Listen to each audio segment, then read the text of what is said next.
자, 그래서 오늘 우리는 이 사도행전 28장 23절부터 29절까지 말씀을 본문으로 참된 복음을 믿을 기회를 거부한 유대인들이라는 제목으로 함께 이제 말씀을 나누도록 하겠습니다. 자, 우리가 그 지난주에 바울이 로마에 사는 그 유대인 지도자들을 만난 이야기를 지난주에 우리가 함께 나눴었습니다. 그래서 우리가 관련된 세 가지 이야기를 지난주에 함께 나눴었거든요. 그 첫 번째로 우리 나눴던 이야기가 무엇이었을까요?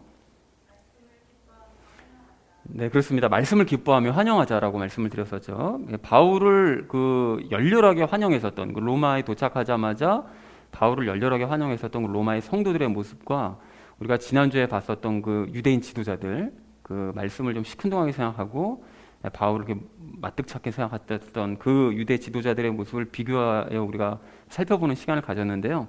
그 유대인들은 늘 이런 식이었다고 했습니다. 그래서 예레미야서 말씀에 의하면 어렸을 때부터 그들이 하나님의 말씀을 이제 거부하는 이제 그런 사람들이었다라고 이제 말씀을 하셨었죠. 그래서 하나님께서 이 둘을 비교를 해봤을 때 도대체 누구에게 말씀을 주실 것인가? 당연히 말씀을 열렬히 환영하는 로마 성도들에게 기쁜 마음으로 말씀을 주실 수밖에 없다라는 얘기를 지난주에 나눴었죠. 그래서 그러한 예로 그 지난주에 히스기야는 이제 간절한 태도로 이제 말씀을 구해서 그 하나님께서 주시는 그 말씀을 이제 받았던 얘기를 우리가 이제 나누면서 우리도 갈급한 마음으로 그 말씀에 대한 갈급한 마음으로요 큐티하고 또 성경을 읽고 그 예배 시간을 우리가 기대하며 살아가자. 그래서 우리가 하나님의 음성을 풍성하게 듣자라는 얘기를 첫 번째로 지난주에 함께 나눴습니다. 자, 그런가 하면 우리 두 번째로 나눴던 이야기가 무엇이었을까요?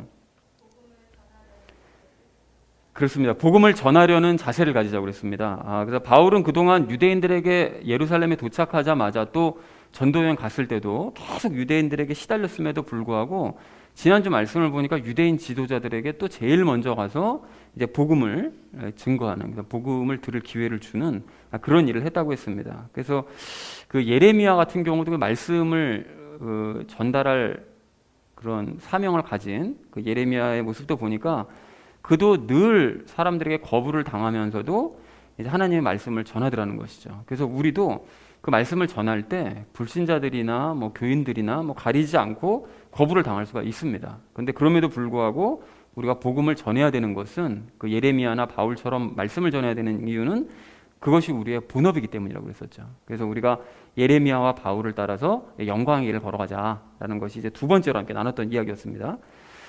자, 그런가 하면 마지막 세 번째로 나눴던 이야기가 무엇이었을까요?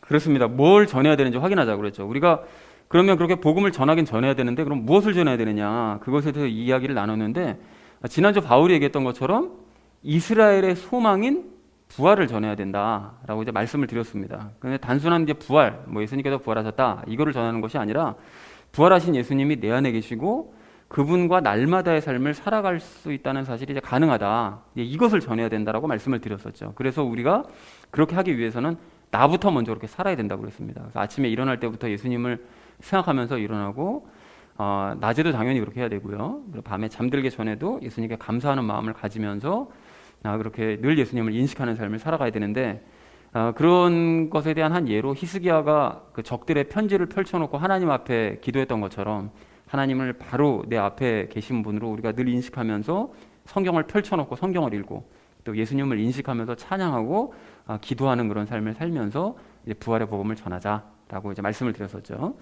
그래서 사랑하는 우리 나눔 있는 교회 성도님들 모두는 말씀을 열렬히 환영하시고 또 부활하신 예수님과 함께 살아가시기를 바랍니다. 여러분, 그리고 그 말씀과 그 부활의 복음을 주변 사람들에게 기쁨으로 전파하는 저와 여러분 되어주시기를 다시 한번 주님의 이름으로 간절히 축원드립니다. 자, 그래서 이번 주 전체 주제를 먼저 우리 확인하자면 참된 복음과 믿음을 확인한 후에 그것을 전하자라는 것이 이제 오늘 주제가 되겠습니다. 그래서 각절 말씀 우리 좀 살펴보도록 할 텐데요. 먼저 23절 말씀 우리 함께 읽도록 하겠습니다. 그들이 그를 위해 한 날을 정하고 많은 사람이 그에게 나와 그의 숙소로 들어오니 그가 아침부터 저녁까지 모세의 율법과 대언자들의 글을 가지고 예수님에 관하여 그들을 설득하며 그들에게 하나님의 왕국을 풀어 설명하고 증언하니라. 말씀이 좀 깁니다. 그래서 제가 이제 세 부분으로 나눴는데요. 먼저 이 첫 번째 부분을 이제 보니까 많은 사람이 그에게 나와서 숙소로 들어왔다고 되어 있습니다. 그러니까 바울이 지금 죄수의 신분이기 때문에 사실은 그 로마 군인 한 명과 함께 이제 생활을 할 수밖에 없습니다. 그래서 이제 바울이 마음대로 돌아다닐 정도는 그런 자유까지는 없었기 때문에 유대인들이 찾아온 거죠. 근데 감사한 것은 유대인들이 바울의 말을 듣기 위해서 그래도 많이 모였다는 것입니다. 그나마 이게 감사한 일인 것이죠.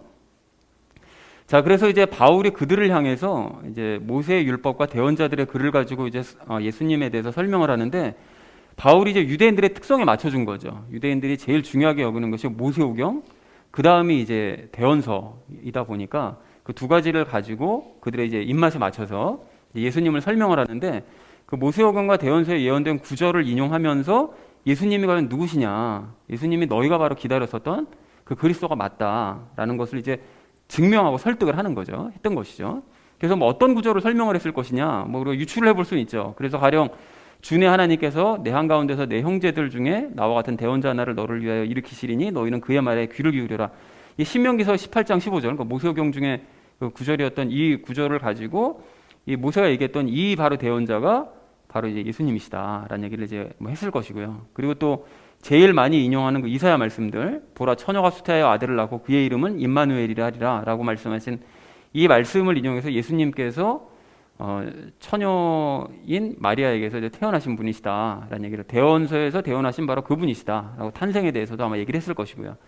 그리고 또 우리는 다 양 같아서 길을 잃고 각각 자기 길로 갔거늘 주께서는 우리 모두의 불법을 그에게 담당시키셨다라는 이사야서 53장 6절 말씀, 뭐 예수님께서 왜 죽으셔야만 하셨는가, 그리스도이신데 왜 죽을 수밖에 없었는가에 대해서도 이사야서 53장 말씀을 인용해서 아마 설명을 했을 것입니다. 뭐 이 외에도 뭐 우리가 뭐 정확하게는 잘 알 수 없지만, 바울이 무엇을 가지고 인용했는지 알 수 없지만, 사실은 뭐 예수님에 대해서 그 대언된 구절들이 구약성경에 굉장히 많죠. 그러니까 그것들을 가지고 아침부터 밤까지 계속해서 이제 유대인들을 설득하는 그런 일을 했을 것입니다.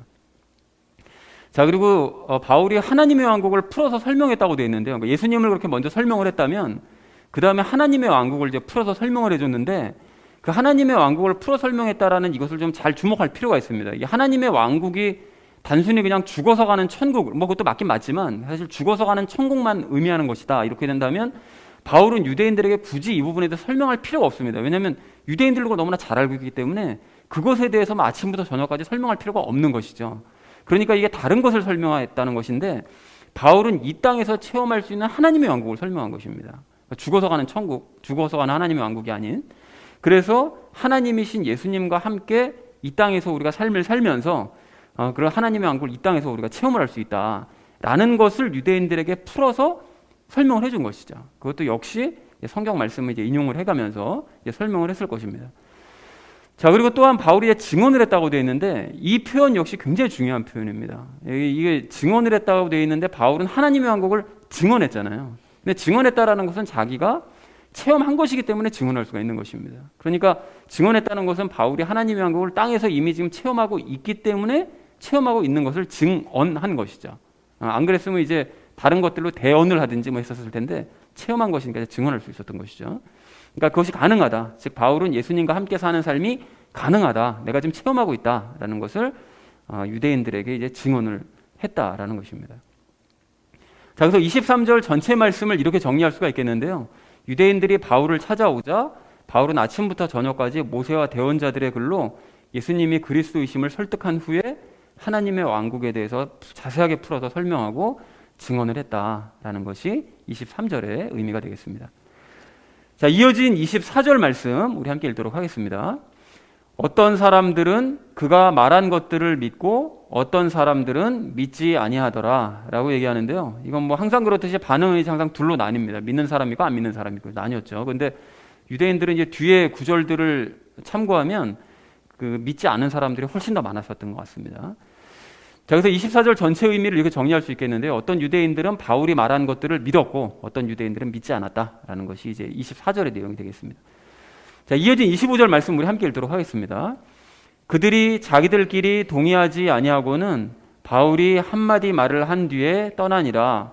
곧 성령님께서 대언자 이사야를 통하여 우리 조상들에게 잘 말씀하셨도다 라고 얘기합니다. 여기 바울이 한마디 말을 한 뒤에 떠나니라라고 되어 있는데, 이게 이렇게 되니까 바울이 떠났다고 지금 볼 수가 있는데 사실 이제 해석이 좀 애매하게 되어 있습니다. 그래서 해석을 보면 유대인들이 그 바울이 말한 것을 들은 뒤에 떠났다라는 그런 얘기입니다. 이걸 약간 좀 헷갈리게 좀 해석을 해놨죠. 번역을 해놨죠. 그래서 이런 의미고요. 그리고 또 대언자 이사야를 통하여 그 우리 조상들에게 말씀하셨다고 얘기하는데 이제 바울이 대언자 이사야의 말을 인용을 하면서 유대인들에게 얘기를 한 거죠. 근데 어떤 구절을 얘기를 했는가 하고 다음 구절들을 제가 보면 이사야서 6장 9절과 10절 말씀을 인용을 해서 유대인들에게 얘기를 했다라는 것을 알 수가 있습니다. 자, 그래서 25절 전체 의미를 이렇게 정리할 수 있겠는데요. 의견이 갈린 유대인들은 바울의 말을 듣고 이제 떠났는데 바울은 그들에게 이사야서 6장 9절 10절 말씀을 인용하면서 조상들에게 하신 말씀이 이루어졌다. 너희를 보니까 이게 이루어진 걸 확실하게 알겠다라고 이제 말을 했다라는 것이 25절의 의미가 되겠습니다. 자, 이어진 26절 말씀 우리 함께 읽도록 하겠습니다. 이르시되 이 백성에게 가서 말하기를 너희가 듣기는 들어도 깨닫지 못하며 보기는 보아도 알지 못하리라 라고 이사야서 말씀을 인용을 합니다. 근데 듣기는 들어도 깨닫지 못하고 보기는 보아도 알지 못한다는 것은 유대인들은 하나님 말씀을 들어도 깨닫지 못하고 보아도 알지 못할 것이라는 그런 뜻이죠. 이거를 이사야 시대부터 얘기한 것이 한참의 시간이 흐른 지금 바울의 시대까지 유대인들은 하나님의 말씀을 들어도 깨닫지 못하고 보아도 알지 못하는 이런 상태가 계속 이어지고 있다는 것이죠. 자, 그래서 26절 말씀 전체 의미를 이렇게 정리할 수 있겠는데요. 하나님께서는 이사야를 통해 유대인들이 말씀을 들어도 깨닫지 못하고 보아도 알지 못할 것이라고 이제 말씀을 하셨는데 그 말씀을 이제 바울이 인용을 하면서 유대인들 지금 너희도 로마에 사는 너희 유대인들도 과거 조상들과 똑같다라고 지금 바울이 지금 질책하고 있습니다. 자, 이어진 27절 말씀 우리 함께 읽도록 하겠습니다. 이 백성의 마음은 무디어지고 그들의 귀는 듣기에 둔하며 그들은 눈을 감았나니 이것은 그들이 눈으로 보고 귀로 듣고 마음으로 깨달아 회심하여 내게 고침을 받지 못하게 하려 함이라 하라 하셨느니라 라고 얘기합니다.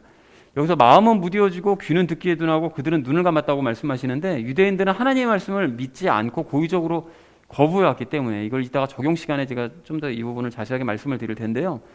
하나님의 말씀을 이들은 근본적으로 믿지 않고 거부했습니다. 고의적으로 이제 거부를 했기 때문에 하나님을 향한 그 마음이 무뎌질 수밖에 없고 말씀의 의미를 깨닫지도 못하고 말씀을 보려고도 하지 않은 이런 상태가 계속해서 이어질 수밖에 없었다라는 것을 말씀하고 있습니다.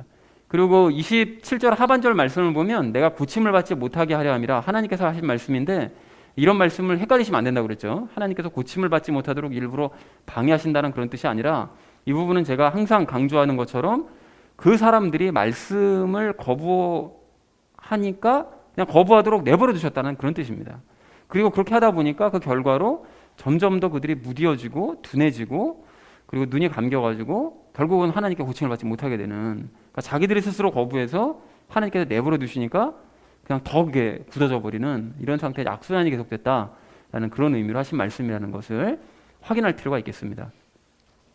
자, 그래서 27절 말씀을 이렇게 정리할 수가 있겠는데요. 하나님께서는 유대인들이 거부하는 대로 그냥 내버려 두셨고 어느 순간부터 내버려 두신 거죠. 그래서 유대인들은 점점 더 무디어지고 둔해지고 눈이 감겨서 고침을 받지 못하게 되었다라는 뜻이 되겠습니다. 그리고 그것이 바로 로마 유대인들의 상태도 똑같다. 과거 조상들이 했었던 그 모든 일들이 너희들도 똑같이 지금 행하고 있다. 그러니까 말씀이 그대로 이루어졌다라고 바울이 질책하고 있습니다. 이어진 28절 말씀 우리 함께 읽도록 하겠습니다. 그런즉 하나님의 구원이 이방인들에게로 보내어진 것과 그들이 그것을 들을 줄을 너희가 알라 하였더라 라고 말씀합니다. 자, 하나님의 구원이 이방인들에게 보내어진다라는 것은 유대인들에게 먼저 이제 기회를 줬잖아요. 바울이 와서 이제 복음을 들을 기회를 줬는데도 불구하고 이제 그들이 거부했기 때문에 그래서 구원의 기회가 이방인들에게 이제 가게 되었다. 그러니까 로마에 있는 그리스도인들에게 이제 더 복음이 전파가 될 것이다라고 이제 바울이 선포를 한 거죠. 자, 안타까운 그런 상황입니다. 28절 말씀을 전체 정리하면 이렇게 정리할 수 있겠는데요. 바울은 하나님의 구원이 이방인들에게 향했고 이방인들은 복음을 들음으로써 이제 그들은 다 구원을 받게 될 거다라고 바울이 유대인들에게 말을 했다라는 것이 28절의 이제 내용이 되겠습니다. 자, 그럼 마지막 29절 말씀 우리 함께 읽도록 하겠습니다. 그가 이 말들을 하매 유대인들이 떠나서 자기들끼리 큰 논쟁을 벌이더라 라고 말씀합니다. 여기 자기들끼리 큰 논쟁을 벌였다고 되어 있는데 유대인들 중에 바울의 말을 믿은 사람들도 스스 있었잖아요. 이제 그 사람들은 복음을 이제 옹호를 한 거죠. 바울의 말이 맞는 것 같다. 그리고 말씀이 저렇게 분명히 증명하지 않았냐. 그러니까 이제 맞는 것 같다라고 옹호를 하면서 그 믿지 않는 사람들하고 논쟁을 벌였던 거죠. 아마 이 사람들은 나중에 예수님을 믿었겠죠. 그래서 이제 구원을 받았겠지만 나머지 사람들은 그러지 않았던 거죠. 그래서 큰 논쟁을 자기들끼리 이제 벌이게 됐습니다. 그래서 29절 전체의 의미를 이렇게 정리할 수 있겠는데요. 바울이 이사야 대언자의 말을 인용하면서 질책을 하자 유대인들은 그 자리를 떠나 자기들끼리 이제 큰 논쟁을 벌였다라는 것이 29절 전체의 의미가 되겠습니다. 자, 그래서 오늘 본문 말씀을 이렇게 총 정리할 수 있겠는데요. 많은 유대인들이 바울을 찾아오자 바울은 모세오경과 대언자들의 글을 인용하며 예수님과 하나님의 왕국에 대해서 설명을 해주었다라는 것이 23절의 내용이 되겠고요. 그리고 유대인들이 믿지 않자 바울은 이사야 대언자의 글을 인용하며 유대인들을 질책을 했고 구원이 이방인들을 이제 향하게 될 것이다 라고 말을 했다라는 것이 28절까지의 내용이 되겠습니다. 그리고 바울의 말을 들은 유대인들은 서로 크게 논쟁을 했다라는 것이 이제 마지막 29절의 내용이 되겠습니다. 자, 그래서 이 모든 것들을 이제 종합 정리해서 오늘 우리가 이제 주제로 함께 나눌 이야기가 바로 이건데요. 참된 복음과 믿음을 확인한 후에 이제 전하자. 그러니까 복음이 진짜 복음이 뭐냐? 진짜 믿음은 그럼 뭐냐? 그걸 확인한 후에 우리가 바르게 전하자라는 것이 오늘의 이제 결론이 되겠습니다. 그래서 나머지 이야기는 우리 삶에 적용을 하면서 함께 이야기 나누도록 그렇게 하겠습니다. 참된 복음과 믿음을 확인한 이후에 전해야 될 우리가 오늘 첫 번째로 함께 나눌 이야기는 그 참된 복음을 확인하자라는 것입니다. 여러분 오늘 23절 말씀을 좀 다시 한번 보십시오. 23절 말씀을 보시면 그 바울은 유대인들에게 이제 복음을 전하되 크게 이제 두 가지를 설명을 합니다. 이제 뭐뭐를 설명을 하죠? 예수님이 그리스도이심을 설명을 하죠. 그리고 하나님의 왕국에 대해서 설명을 합니다. 자, 그런데 하나님의 왕국이 뭐라고 그랬었죠? 하나님의 왕국은 뭐 죽어서 가는 천국, 그것도 뭐 틀린 얘기는 아닙니다. 그것도 이제 하나님의 왕국은 왕국이니까요. 그것도 맞긴 하지만 또한 그 많은 유대인들과 지금 이 시대 이제 기독교인들이 이제 그 죽어서 가는 천국만이 이제 하나님의 왕국이다라고 이렇게 알고 있지만 하나님의 왕국은 단순하게 그것만을 뜻하는 것이 아니라고 그랬었죠. 하나님의 왕국은 분명하게 얘기하자면 하나님께서 통치하시는 영역입니다. 그것이 하나님께서 다스리시는 왕국인 거죠. 그런데 예수님을 믿고 그 예수님을 자기 안으로 모신 사람들은 자기 안이 하나님의 왕국이 되는 것이라고 말씀을 드렸었죠. 왜 그렇습니까? 당연히 자기 안이 하나님께서 통치하시는 영역이 되니까요. 그러니까 자기 안이 하나님의 왕국이 되는 거죠. 그래서 이 땅에서부터 그런 사람들은 하나님의 왕국을 체험할 수가 있게 된다라는 얘기를 예전서부터 계속 말씀을 드려왔었죠.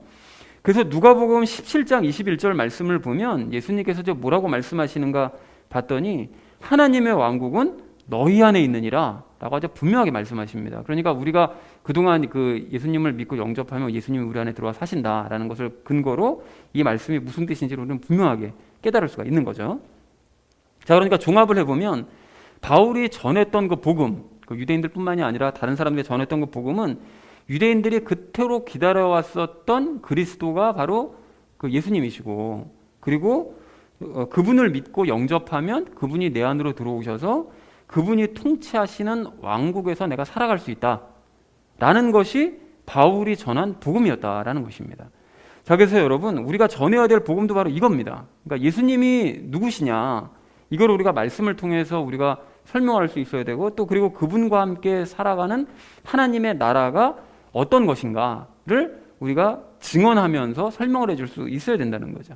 그래서 이것을 좀 더 잘 설명하기 위해서 우리가 예수님의 삶을 생각을 해보면 금방 기억을 할 수가 있는데요. 그래서 이제 복음서가 우리에게 존재하는 것입니다. 그분이 어떤 삶을 살았는가를 이제 생각해 보면 되는데, 예수님께서 이 땅에서 사셨을 때, 이 땅에 오셨을 때는 성부 하나님을 당신 안에 모시고 함께 성부 하나님과 함께 살아가시되 성부 하나님께서 모든 일들을 다 하게 하셨죠. 그리고 당신은 그냥 믿기만 하면서 그 성부 하나님과 함께 그냥 사셨습니다.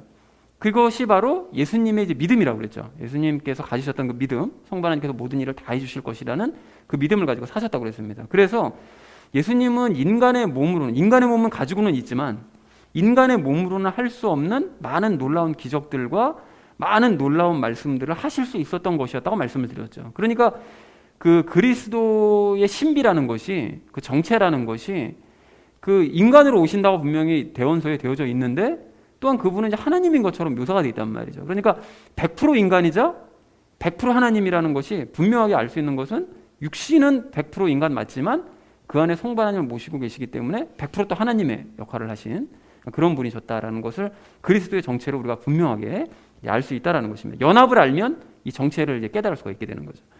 자, 그렇다면 예수님께서는 그러한 삶을 이제 당신만 사시고 그럼 인간들인 우리에게는 그냥 이런 나를 부러워만 해라 라고 이제 말씀을 하셨느냐? 아니죠. 절대 그렇게 하지 않으셨고 예수님께서는 당신이 사셨던 모습 그대로 우리도 살 수 있다 라고 말씀을 해주시고 실제로 그 일을 가능케 하기 위해서 십자가를 지신 것이었습니다. 즉 인간들이 죄와 연합해 있는 이상 예수님처럼 살 수는 없기 때문에 우리를 죄와 분리시키시기 위해서 당신께서 십자가를 지시고 그래서 예수님을 믿는 자들이 예수님과 같은 삶을 살 수 있도록 길을 열어주셨다는 것이죠. 여러분 이게 바로 십자가가 갖는 의미입니다. 그러니까 이게 십자가가 갖는 의미인 것이지 십자가 자체가 중요한 게 아니라는 것이죠.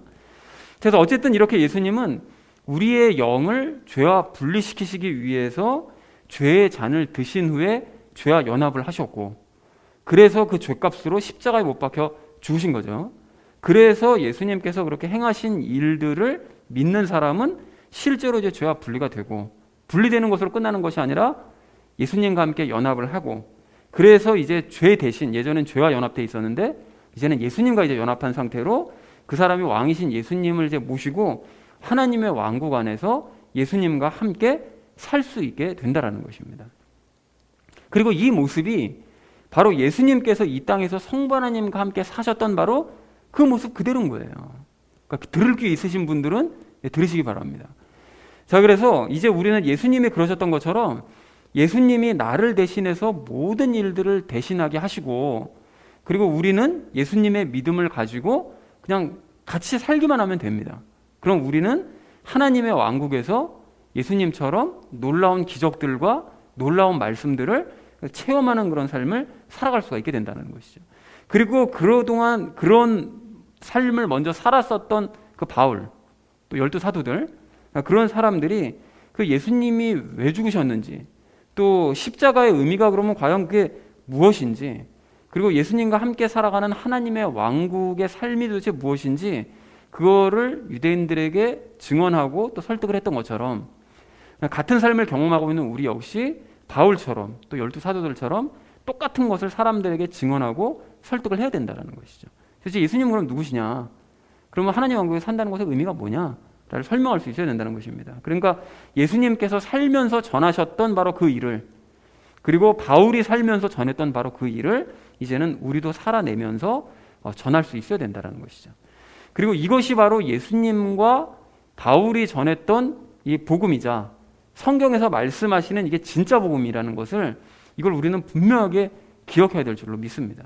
사랑하는 우리 나눔 있는 교회 성도님들 모두는 오늘 바울이 유대인들에게 설명한 복음이 무엇인지 분명하게 확인하시기 바랍니다. 그리고 그것이 참된 복음이라는 사실을 여러분 확인하셨다면 날마다 하나님 왕국에서 예수님과 함께 사시고 그 삶을 바울처럼 증언하고 전파하는 저와 여러분 되어주시기를 주님의 이름으로 간절히 축원을 드립니다. 자, 참된 복음과 믿음을 확인한 후에 전해야 될 우리가 오늘 두 번째로 나눌 이야기는 그 믿음에 대해서 바르게 알자라는 것입니다.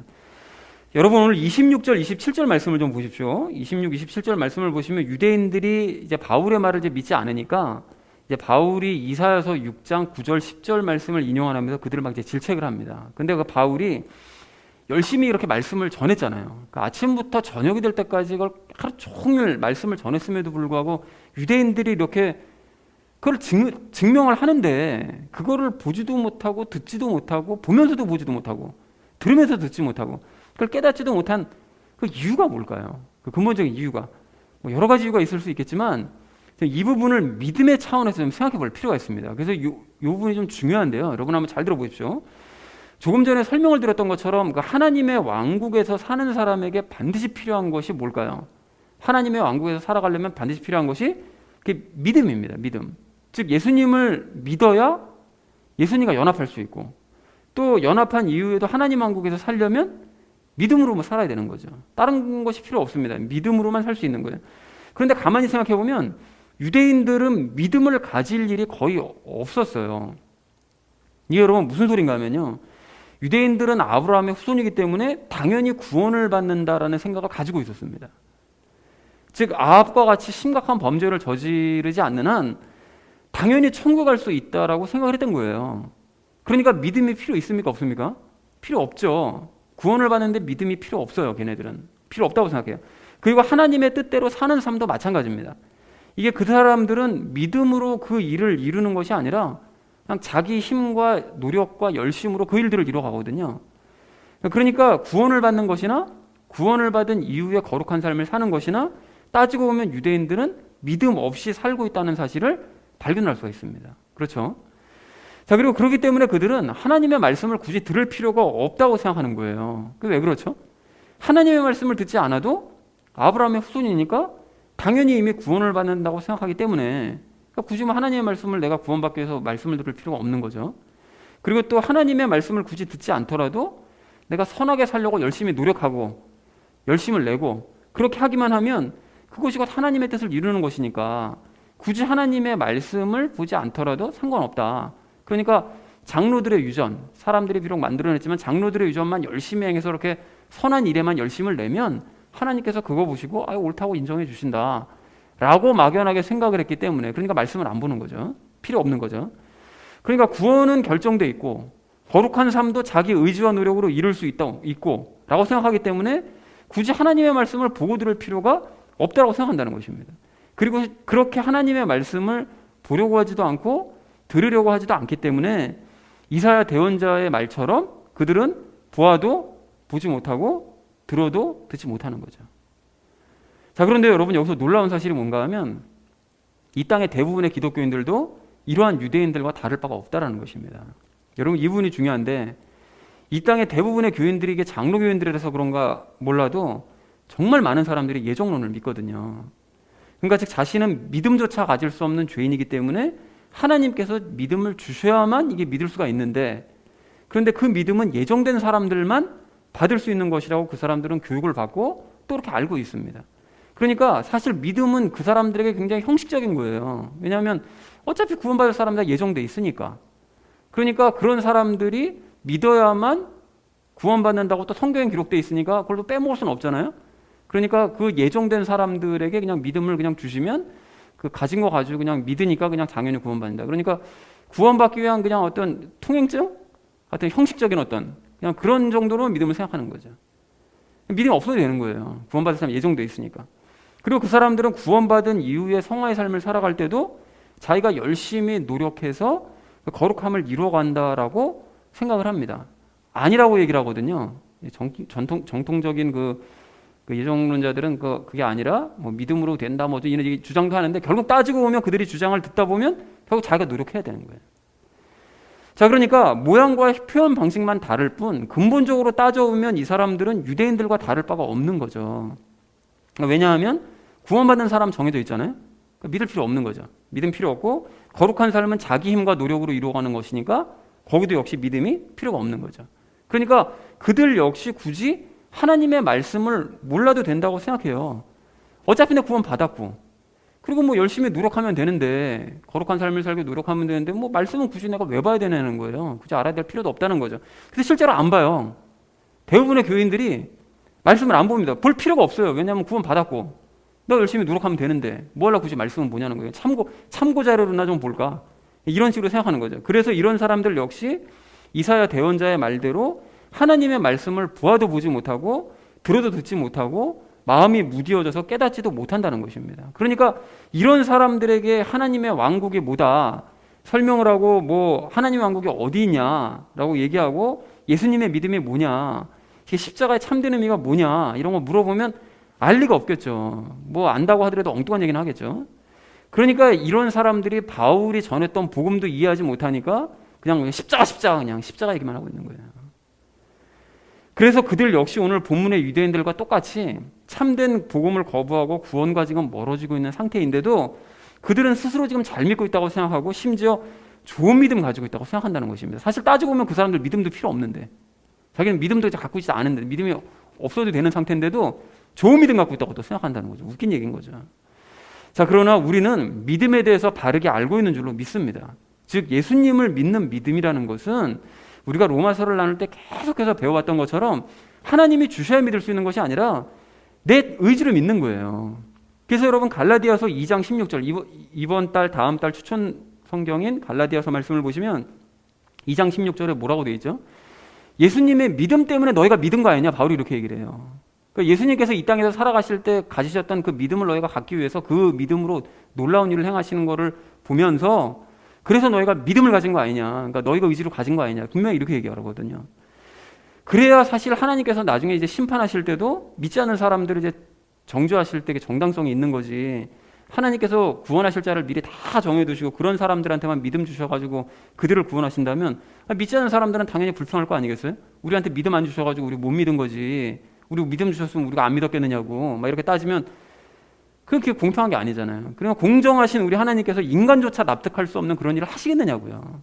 당연히 그런 일은 하지 않으시죠. 그러니까 각 사람이 믿음을 가져야 되는 것은 로마서 10장 17절 말씀에도 기록되어져 있습니다. 믿음은 들음에서 오며 들음은 하나님의 말씀에 의해 오느니라. 즉 갈급한 마음으로 하나님의 말씀을 의지적으로 보고 들으려고 하는 바로 그 사람이 믿음을 가질 수 있다 라고 분명하게 말씀하시더라는 거예요. 그러니까 다시 말해서 아무것도 할 수 없는 죄인이 하나님께서 주시는 믿음을 받아야만 믿음 가질 수 있는 것이 아니라 의지적으로 가질 수 있고 가져야 된다는 것입니다. 말씀을 너희가 갈급한 마음으로 읽고 듣는 사람들 믿음 가질 수 있다 라고 말씀하시더라는 거예요.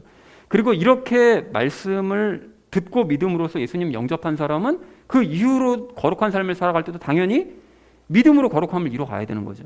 즉 예수님께서 이 땅에서 살아가실 때 성부 하나님께서 모든 일들을 다 이루실 것을 믿으면서 사셨던 것처럼 참된 그리스도인은 예수님께서 나 역시 그렇게 거룩한 사람으로 이루실 것이라는 그 예수님의 믿음을 가지고 구하는 거예요. 그래서 내 안에 계신 예수님께서 일을 하셔서 나로 하여금 거룩한 삶을 살게 만들으시고 거룩한 열매를 맺으시도록 해나간다는 것입니다. 그래서 로마서 1장 17절을 보면 뭐라고 말씀하시죠? 복음에는 하나님의 의가 믿음에서 믿음까지 계시되어 있나니 이것은 기록된 바 의인은 믿음으로 살리라. 그러니까 믿음을 두 가지 얘기하시잖아요. 그러니까 하나는 예수님을 믿는 믿음, 그리고 다른 하나는 예수님께서 해주실 것을 믿는 예수님의 믿음. 그러니까 믿음에서 믿음으로. 이 두 가지를 말씀하시는 거죠. 그러니까 복음은 그렇게 내가 믿는 믿음으로 시작해서 예수님의 믿음으로 살아가는 삶에 대해서 말씀을 하시더라는 거예요. 그게 복음이라고 말씀하시더라는 거예요. 그래서 의인은 그 마지막 부분에 얘기하잖아요. 즉 의로운 사람은, 참된 그리스도인은 처음부터 끝까지 믿음 때문에 산다는 거예요. 예수님을 믿음으로써 구원받아서 내가 죽지 않고 이제 사는 거고, 그리고 그 이후로는 예수님의 믿음을 가지고 하나님의 왕국에서 열매 맺으면서 하루하루를 살아가는 거고, 그것이 복음이다라고 로마서에서도 말씀하시고 또 오늘 바울이 증거했었던 그 유대인들에게 했던 그 말씀도 똑같이 다 연결이 되는 거죠. 그래서 사랑하는 우리 나눔 있는 교회 성도님들 모두는 이 복음의 말씀을 이제 들었고 그걸 또 믿었고, 그래서 예수님의 믿음을 가지고 지금 하나님의 왕국에서 살고 계시는 줄로 믿습니다. 여러분, 그렇다면 이러한 바른 믿음, 이것이 바로 믿음이다라는 이 바른 믿음에 대해서 주변 사람들에게 바르게 증거하시는 이제 저와 여러분 되어주시기를 주님의 이름으로 간절히 축원을 드립니다. 자, 참된 복음과 믿음을 확인한 후에 전해야 될 우리가 오늘 마지막 세 번째로 나눌 이야기는 기회를 주실 때 받자는 거죠. 여러분, 오늘 28절 말씀을 좀 다시 한번 보십시오. 28절 말씀 보시면 유대인들이 복음을 이제 믿지 않고 이제 거부를 하니까 바울이 그 복음이 이제 이방인들을 향하게 될 거다. 그리고 그들은 복음을 믿고 받아들이게 될 거다. 너희는 안 받아들였지만 걔네는 받아들이게 될 거다. 이제 이렇게 선포를 하는데, 하나님께서 여러분 이렇게 이제 기회를 주시는데요. 유대인들에게 먼저 바울을 통해서 기회를 주셨는데 그것을 계속 거부하면 결국은 그 기회를 거두셔서 이방인들에게 기회를 주시더라는 거예요. 근데 이게 약간 좀 이상한 것은 오늘 본문의 유대인들에게는 기회를 여러 번 주신 건 아니었죠. 로마 유대인들 한 번만 주셨는데 이게 왜 한 번만 주시고 거두가셨는지는 이유를 제가 잠시 후에 말씀드리겠습니다. 어쨌든 그 하나님께서 여기 계속 기회를 주시는 분이신데, 여러분 요즘 그 큐티하고 있는 그 예레미야서도 한번 생각을 해보시면 하나님께서는 그 유대인들에게 구원의 기회를 주시되 그렇게 많이 주실 수가 없어요. 그래서 이건 예레미야서를 처음 시작할 때부터 요즘 우리가 나누고 있는 27장에 이르기까지 그것이 계속되고 있는데요. 그 중에서 이제 근래 예만 들어봐도 하나님께서는 예레미야서 25장에서 뭐라고 말씀하셨죠? 유대인들이 불순종하기 때문에 내가 느부갓네살을 불러서 이 땅을 황폐하게 만들겠다. 그리고 70년 동안 너희가 바빌론을 섬기게 만들겠다. 그리고 유대를 포함한 주변 모든 민족들에게 진노의 잔을 강제로 마시게 하시되 그들이 그 잔을 마시면 취하며 토하고 넘어져서 다시는 일어나지 못하게 만들고 그래서 느부갓네살에 왔을 때 모든 시체들이 다 땅바닥에 그냥 배설물처럼 이제 뒹굴게 될 것이고 모든 사람들이 다 사륙을 당하고 그리고 도망할 곳이 없어서 이제 울부짖게 되고 온 땅은 다 황폐하게 될 거다. 아직 굉장히 무섭게 경고를 하세요. 아직 끝났구나라고 싶은 마음이 들 정도로 전 특히 이 잔 얘기가 나올 때 예레미야서를 읽을 때마다 잔 얘기가 나오면 두려울 수가 없는데 정말 너무 무섭게 이렇게 막 질책을 하신단 말이죠. 그래서 끝났구나라고 생각을 하고 있었는데 그 다음 26장을 보면 하나님께서 뭐라고 그러시죠? 예레미야를 성전으로 보내셔요. 그래서 제사장들과 사람들 앞에서 뭐라고 선포하는가 봤더니 하나님께서 말씀하시기를 이제라도 하나님의 말씀을 너희가 듣고 순종하면 이제까지 해왔던 그 재앙은 다 없었던 일로 하시겠다. 이렇게 말씀하시더라는 거죠. 그러니까 하나님께서는 예레미야서 처음부터 지금까지 계속 이런 식으로 말씀하신 거예요. 무섭고도 두려운 저주의 말씀을 하시지만 너희가 돌이키기만 해라. 그러면 이 모든 선포했던 모든 이 재앙들은 임하지 않게 될 거다. 행하지 않겠다. 그러니까 말씀을 귀담아 듣고 돌이켜라 라고 안타까워하시면서 계속해서 기회를 주시고 또 주시고 그래서 중간에 막 예레미야도 그것 때문에 가슴 아파서 막 울고 하나님도 울고 막 이렇게 계속해서 기회를 주시더라는 거예요. 그러나 이렇게 계속해서 주시는 기회를 유대인들이 끝까지 거부하니까 어떻게 되죠? 결국은 하나님께서 결국은 기회를 거두시고 결국은 말씀하셨던 모든 재앙을 다 유대인들 머리 위에 쏟아부으시는 그런 일을 행하시더라는 것입니다.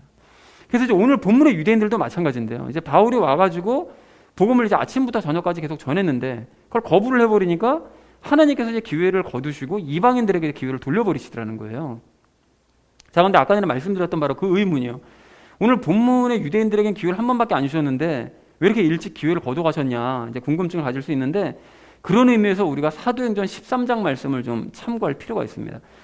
여러분, 바울과 바나바가 1차 전도 여행을 이제 처음 갔었던 것이 이제 사도행전 13장 내용인데 그 1차 전도 여행 처음 시작했었을 때 비시디아 안디옥이라는 곳에 이제 도착을 해서 거기에도 회당으로 들어가서 그 유대인들에게 이제 복음을 이제 설명을 합니다. 복음을 전하는데 유대인들의 그 반응이 오늘 로마의 유대인들하고 똑같았어요. 시큰둥한 거예요. 그리고 뭐 사람들이 막 이제 반대하고 막 거부하고. 그래서 바울이 그때는 이제 하박국서 1장 5절 말씀을 인용을 해서 그 이사야 대언자가 했던 말씀이랑 비슷한데 이제 경고를 합니다. 비슷한 내용으로 너희가 이제 들어도 이제 듣지 못하고 보아도 보지 못하고 우리 기회 거부하면 안 된다라는 식으로 이제 책망을 해요. 경고를 합니다. 그런데 바울의 말을 믿었었던 그 자리에 그 회당에 있었었던 그 이방인이었지만 유대교로 개종한 사람들, 그 사람들은 바울의 말을 믿었거든요. 그리고 또 유대인들 중에 몇몇 사람들도 바울의 말을 믿었습니다. 그래서 바울과 바나바를 막 따르면서 다음 안식일에도 와서 좀 말씀 좀 전해줘라 라고 막 강력하게 부탁을 하죠. 그래서 이제 그렇게 하겠다라고 이제 얘기를 하고 이제 갔는데 그 다음 주 회당에 와 보니까 어떻게 됐습니까? 그 온 도시, 비시디아 그 온 도시의 사람들이 소문을 듣고는 다 회당으로 몰려든 거예요. 뭐 믿는 사람들, 안 믿는 사람들 다 몰려들었어요, 회당으로. 그런데 여기서 너무 황당한 일이 벌어지는데 바울의 말을 믿지 않았던 그 유대인들 있잖아요. 그 유대인들이 다른 이유가 아니라 시기심에 가득 차서 우리끼리 예배 드릴 때는 이것들이 아무도 오지 않더니 바울이 와서 말 한마디 전에 또 이렇게 몰려들어. 막 시기심이 너무 어처구니 없는 거죠. 그 시기심 때문에 바울을 막 더 대적하고 반박하고 막 하면 신성 모독까지, 예수님을 막 이제 저주했겠죠. 신성 모독까지 하는 그런 일을 하더라는 거예요. 그리고는 그 도시 사람들을 막 선동해가지고 심지어는 바울과 바나바를 이제 내쫓아 버립니다. 그래서 바울과 바나바가 오늘 본문 말씀과 똑같이 이제 복음이 이방인들을 향하게 될 거다. 너희가 이제 거부했기 때문에 복음이 이방인들을 향하게 될 거다라고 말하고는 발에 먼지를 떨어버리고 이방인들에게 가서 본격적으로 이방인들을 위한 전도를 시작을 하게 되는 거예요. 그러니까 여러분 어떠십니까? 이게 내용이 약간만 좀 다를 뿐 사실은 비시디아 안디옥에서 15년 전에 있었던 그 일이나 로마에서 오늘 벌어진 일이나 사실은 이게 유대인들의 반응이 거의 똑같더라는 거죠, 이게. 그러니까 뭘 할 수 있는가 하면 유대인들은 오랜 세월이 흘러도 어느 지역에 있더라도 늘 바뀌지 않고 똑같이 복음을 거부하는 사람들이구나 라는 사실을 분명하게 알 수 있다는 거죠. 그래서 하나님께서는 로마의 그 유대인들에게 기회를 더 줘봐야 뭐 각 지역마다 이제까지 전도여행 때도 계속 줘왔었고요. 그리고 오랜 세월 동안 계속 줘왔었고요. 줘봐야 다른 지역, 다른 시대의 유대인들처럼 똑같이 이제 바울만 더 괴롭게 할 것이 분명했기 때문에 기회를 거두시고 이방인들에게 그 기회를 옮겨 버리시더라는 거죠. 자, 그런데 여러분 이게 지금도 마찬가지입니다. 우리가 앞에서 우리가 나눴던 이 복음 있잖아요. 즉 말씀을 보고 예수님을 의지적으로 내가 믿음으로써 예수님과 연합하고 그래서 그분과 함께 살아가되 그 이후로는 예수님의 믿음을 가지고 하나님의 왕국에서 살아야 된다라는 이 참된 복음을 증거를 할 때 사람들이 이런 기회를 복음을 들을 기회로 받아들이면 좋은데 대부분의 사람들이 어떻게 하죠? 이런저런 이유로 이 기회를 거부해요. 그리고 때로는 비시디아 안디옥의 유대인들처럼 정말 어처구니 없는 이유로 그 기회를 거부합니다. 당신이 얘기하는 복음은 예정론이랑 맞지 않는데 거부하고, 예수 믿고 잘 먹고 잘 사는 얘기인 줄 알았는데 그런 게 아니네?